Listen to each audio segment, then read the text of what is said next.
और यहाँ तक कह दिया कि ये हुकूमत जो आईनी एक वोट ऑफ नो कॉन्फिडेंस करके आई है, इससे अच्छा होता कि इस मुल्क पर एटम बम गिर जाता। उस शख्स का दिमागी तवाज़ुन क्या होगा? ये बात मरीम नवाज की नहीं है, ये मुल्क में अखलाकी रवादारियाँ हैं, रिवायात हैं। इसने जो अल्फाज कहे वो मेरी बहन है, लेकिन मरीम के अलावा और भी तो बेटियां हैं यहाँ पर। ये बनता है दावेदार रियासत मदीना का, इसको शर्म नहीं आती कि बहनों बेटियों का नाम कैसे लिया जाता है? अल्लाह के नबी सल्लल्लाहु अलैहि वसल्लम की बेटी फातिमा रज़ी अल्लाह तआला आती थी, खड़े हो जाते थे, अपनी चादर बिछा देते थे। तो रियासत मदीना का जो झूठे दावेदार है उसको शर्म नहीं आनी चाहिए। और मैं बता दूं तुम्हें इमरान नियाज़ी, मैं सियासी आदमी हूँ, 22 महीने जेल काट के आया हूँ। नवाज शरीफ ने जेल काटी है, शहबाज शरीफ ने जेल काटी है। जेलें मैं इंतकाम नहीं लूँगा, लेकिन मेरी पाकिस्तानियत का तकाजा है और इस बेटे के आंसू से मेरा दिल छलनी हो गया और मेरा इरादा मुसम्मम है कि आप जलसे भी करें, जुलूस भी करें, लेकिन अगर तुम सियासत की आड़ में इंतशार करोगे, पाकिस्तान के आइन से खिलवाड़ करोगे। यहाँ पर इस सूबे में आज 2 महीने होने को आए हैं, पता नहीं कि गवर्नर कब आएगा।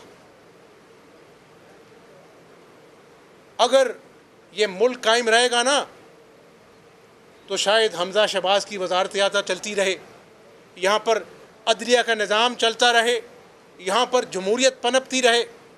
लेकिन अगर कोई शख्स जमहूरियत के लिबादे में खुदकुश बमबार जैकेट पहनकर इस मुल्क पर हमला करेगा, तो फिर कानून हरकत में आएगा, आइन हरकत में आएगा और इमरान खान तुम्हारा हाथ आनी, कानून के हाथ तुम्हारे हाथ को जकड़ेंगे इंशाअल्लाह ताला। ये मेरा ईमान है। जो रात कब्र में आनी है वो आनी है। लेकिन क्या कसूर था इसका? इसके अब्बू का क्या कसूर था? इसके 8 महीने के भाई का क्या कसूर था? मैं कोई यहाँ पर सियासी डायलॉग नहीं बोलूँगा, लेकिन फिर कौम को कहता हूँ कि नफ़रत की आग जो इसने पूरे पाकिस्तान में फैला दी है,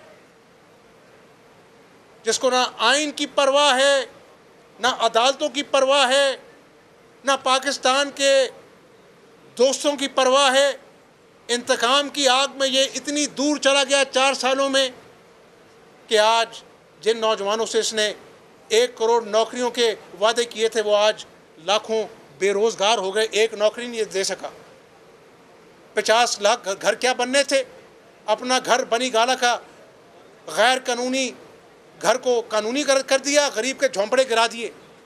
ये मैं सियासी बात नहीं कर रहा, मैंने भी अपनी कब्र में जाना है, लेकिन मैं वो करूँगा जो मुझे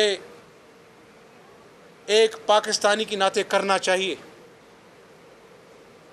रेड जोन में जाकर तुमने फिर तमाशा लगाना है, वहाँ पर सुप्रीम कोर्ट के बाहर गंदे कपड़े धोके टंगवाने हैं।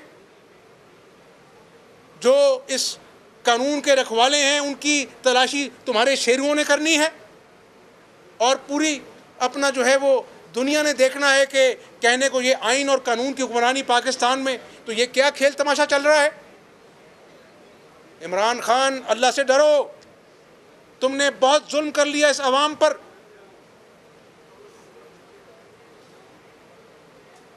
इसलिए मैं फिर अपने सूबे की आवाम से माफ़ी चाहता हूँ, दिल पर पत्थर रखकर ये सारे इक़दाम कर रहे हैं कि एक दिन मुश्किल का हम अगर बर्दाश्त कर लें तो शायद जो तमाशा इसने इस्लामाबाद में लगाकर पूरे पाकिस्तान